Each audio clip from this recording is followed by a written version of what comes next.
Hello, I'm Dr Roger Henderson, and I'm a GP in South West Scotland, and I also co-host the GPnotebook study groups.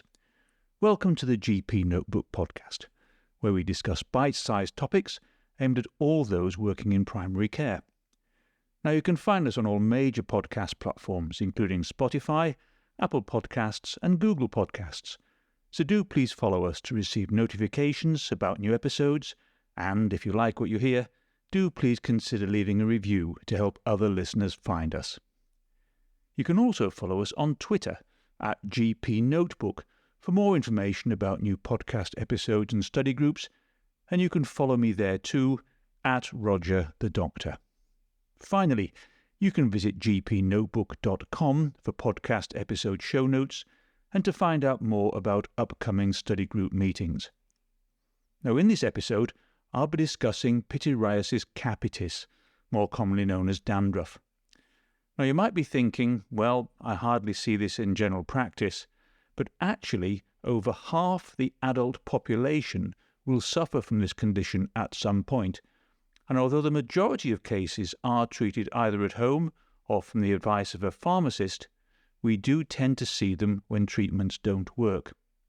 And also, we often exclude other conditions such as seborrheic dermatitis or psoriasis, when in fact we should be considering them. So in this podcast, I'm going to be looking at alternative treatments to dandruff and also looking at the treatments we should be using so that our patients don't keep coming back to us with the same condition. Now, essentially, dandruff is a mild form of seborrheic dermatitis, but it only affects the scalp. Typically, it reaches peak incidence about the ages of 20, but it does become less prevalent from the ages of 50 plus. Now, although it is a relatively minor condition in the grand scheme of things, dandruff really does significantly affect the overall well-being and the self-esteem of many people who suffer from severe forms of it. It's still not very well understood, but I think there are probably three main factors that, when taken together, do contribute to dandruff developing. The first is probably individual susceptibility, and I'm thinking about things like an altered immune system, altered skin barrier function, genetics, and even family history, and possibly even emotional stress. It can be thought of as sometimes being due to poor hygiene, but absolutely this is not the case, although the flakes of dandruff can obviously be more obvious if it isn't washed regularly. People will often think that dandruff is contagious, but of course it isn't, but that doesn't help the self-esteem of people with it. So individual susceptibility is one thing that I do think is involved, as is increased sebum production. And dandruff certainly does strongly correlate with sebaceous gland activity in people with it, which I think is why it is more common in the teens and early 20s. So puberty increase of circulating androgens is undoubtedly in the mix. That then stabilizes in the 20s and 30s and then gradually starts to decline, which I think is why we see it starting to reduce in numbers over the ages of 50. Dandruff slightly more common in men as we get older because sebum secretion is greater and tends to stay higher for longer as well. And thirdly, I think we have to think about a yeast-like fungus colonization, and I'm thinking of Malassezia here. This is mainly found on sebaceous areas of the body, and it does form part of the normal skin microbiome. Its role in dandruff is confirmed by the use of antifungal shampoos that act on it, and higher numbers of this particular fungus do correlate with symptom severity. And we have a bit of a vicious circle here because Malassezia feed on human sebum in the scalp. That then releases metabolites that then irritate and disrupt the stratum corneum, the outermost layer of the skin. Now, dandruff and dry scalp can have the same main symptoms of flaking skin and sometimes itch, but they are two completely different conditions. And so if you're wondering about how to differentiate them, then people with a dry scalp tend to have quite small, dry flakes and obviously dry skin on other parts of their face and body, which doesn't happen in people with dandruff without a dry scalp.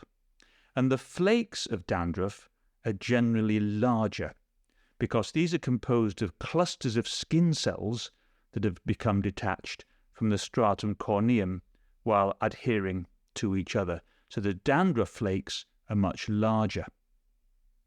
One of the key points, I think, is to differentiate dandruff from other scalp-related conditions that can mimic it. And the big ones I tend to think of in practice would be more severe seborrheic dermatitis. Now, this typically causes greasy scaling of the scalp without any significant hair loss. But you also get it on other typical sites, such as nasolabial folds, eyebrows, hairline, and chest. Unlike dandruff, and this is a really key point, in seborrheic dermatitis, the skin may appear red and inflamed. That does not happen in simple dandruff. Atopic eczema, obviously extremely common, but this typically causes a scaling, itchy scalp. And you've got to ask for a personal or family history of atopy here, and you get infrequently hair loss. Hair loss is less commonly associated. Psoriasis is another big one here which you have to consider. Now, scalp involvement of psoriasis is usually a variant of chronic plaque psoriasis, and you've got to look for that typical silver scale. The whole scalp might be affected, or individual plaques may be visible. It can also be associated with areas of non-scarring alopecia, and don't forget to look at the nails or lesions at other sites as well. Folliculitis can sometimes make dandruff, but I think we would probably all recognize that fairly straightforwardly with small inflammatory papules and pustules. It can mimic the inflammatory form of fungal scalp infections occasionally. And lichen planus also, perhaps one to consider as well. It typically causes an itchy scalp, mainly affecting the vertex with redness and scaling around the hair follicle bases. And again, you may get some hair loss and some scarring alopecia. So most of the time, dandruff is fairly straightforwardly diagnosed, but don't forget other conditions to think about, especially if treatments aren't working. Now, if we're talking about treatments, there are two main groups that we should be advising our patients about. First are medicated treatments and shampoos that are used once or twice a week, and the second are shampoos that can be used in place of a normal cosmetic shampoo. So let's look at medicated anti-dandruff products in general. Now, the ones here that we normally use are probably split into three main categories. You have coal tar extracts, you have selenium sulfide, and you have ketoconazole. So the coal tar extracts that patients will come in and say they've used, typically things like T-gel therapeutic shampoo or Alpha-Sil, these aim to reduce the itch and inhibit cell division on the scalp. Use them once or twice a week for about a month, or 2 to 3 times a week for about 6 weeks. Selenium sulfide, on the other hand, slows skin cell production and it inhibits fungal growth. The one most people here would use would be Selsun, which is 2.5% selenium sulfide. Use it twice a week for a couple of weeks, and then once a week for about another fortnight, and then you can use it as needed. Ketoconazole, usually Nizoral, kills any fungus by disrupting its cell membrane, twice a week for about a month, and then once a week for every 1 to 2 weeks. So those are the medicated anti-dandruff products, the three main ones that you'll hear about. Anti-dandruff shampoos, there are probably 4 main groups that would be recommended to patients with dandruff. So you've got things like oilatum scalp treatments or cyclopyroxolamine. Now this inhibits fungal growth and you use it in place of normal shampoo.